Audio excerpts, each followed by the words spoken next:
पुणे मुंबईसह महाराष्ट्रात पावसानं धुमाकूळ घातलाय। पावसाचा जोर चांगलाच वाढलेला आहे। पावसाबाबत आता हवामान विभागाकडून मोठी अपडेट देण्यात आलेली आहे। बातमी पूर्ण पाहूया त्याआधी तुम्ही HPN मराठी न्यूज चॅनल पहिल्यांदाच पाहत असाल आणि अजूनही चॅनलला सबस्क्राइब केलं नसेल तर नक्की सबस्क्राइब करा आणि बेल आयकॉनवर क्लिक करून नोटिफिकेशन्स मिळवा, जेणेकरून आमचे अपडेट लवकरात लवकर तुमच्यापर्यंत पोहोचतील। तुमच्या भागातील पावसाची काय परिस्थिती आहे ती देखील आम्हाला कमेंट सेक्शनमध्ये नक्की कळवा। तर हवामान विभागाने दिलेल्या इशाऱ्यानुसार पुढील 24 तासांमध्ये पुण्यात मुसळधार पावसाचा अंदाज आहे।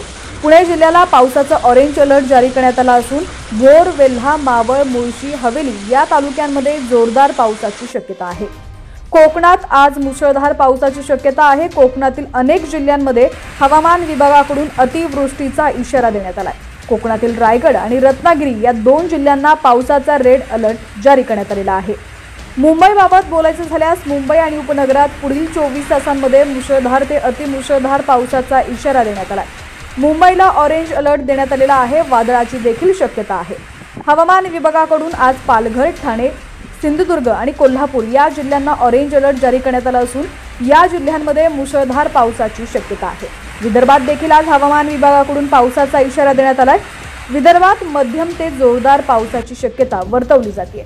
दरम्यान दुसरीकडे राज्यात नुसता पाऊसच पडणार नसून विजांचा कडकडाट आणि जोरदार वादळाचं दुहेरी संकट देखील आहे।